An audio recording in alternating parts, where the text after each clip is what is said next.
Сәлем достар, сіздермен бірге мен Салтанат Әбдіғали, кітаптар әлемі интернет жобасының жүргізушісі. Кітаптың пайдасы туралы әңгімені әрі қарай жалғастырамыз. Өткенде біз кітаптың рухани азық екендігі туралы айттық. Бүгін сіздермен бірге сүйікті кейіпкерлеріміз жайлы сырласамыз. Кітап үнсіз ұстаз. Ол сені ешқандай қимыл қозғалыссыз бір орында отырып ақ, терең ойға батырып, жан дүниеңе әсер етіп, сабырмен тәрбиелейді. Жазушылардың шебер сомдауының арқасында оқырманның ойында жағымды образ қалыптасып, біз сол кейіпкерлерге еліктейміз, жақсы жағын алуға тырысамыз,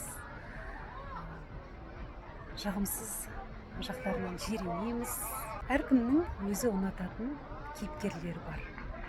Сүйікті кейіпкерлеріміз жайлы комментарийға ой бөлісіп отырыңыздар.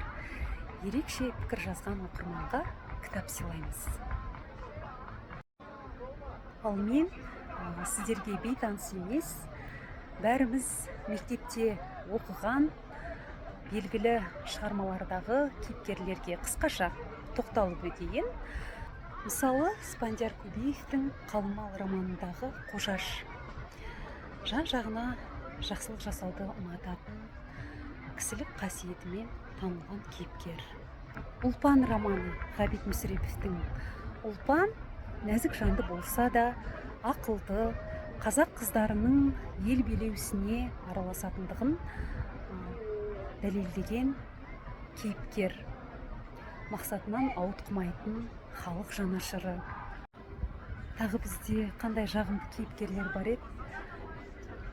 Мысалы, Шыңғыс Айтматовтың Жәмила повесіндегі Данияр жарқын, әсерлі кейіпкерлердің бірі.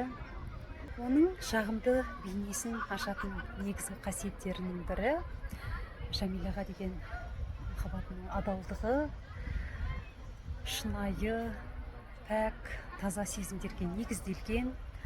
Ол сезімін айғайлап жеткізбейді, керісінше үнсіз іспен, жүрекпен көрсетеді. Жәмилаға тек қана сыртқы келбет емес, ішкі сұлулықтың маңызды екендігін дәлелдейді. Бәріміз оқыған Бақытсыз жамал романы Міржақып Дулатовтың. Шолпан ананы алайықшы. Өз баласы үшін отқа түсуге дайын, шексіз мейірімді, баласының бақытын бәрінен жоғары қоятын кейіпкер. Өз заманындағы қазақ әйелінің типтік образы. Ұшқан ұя кітабындағы Бауыржан Момышұлының қыз тумас әжесі. Біз шығармадан ол кісінің өз анасындай болғанын, мейірімді, дана, ұлтанасы екендігін байқаймыз. Ол кісі ертегі аңыздарды жақсы айтқан. Мен қазір есіме түскен аздаған кейіпкерлерге тоқталдым. Бізде қанша кітап бар, олардың ішінде жағымды кейіпкерлер өте көп. Кітап дегеніміз өмірден алынады, өміріміздің өзі кітап. Барлық кітап оқырманды жақсылыққа тәрбиелейді.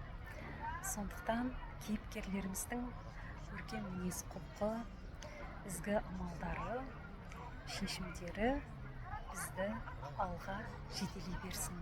Кітаптың пайдасы туралы әңгімеміз таусылған жоқ. Арнамыздан алыстамаңыздар. Аман сау жүріңіздер.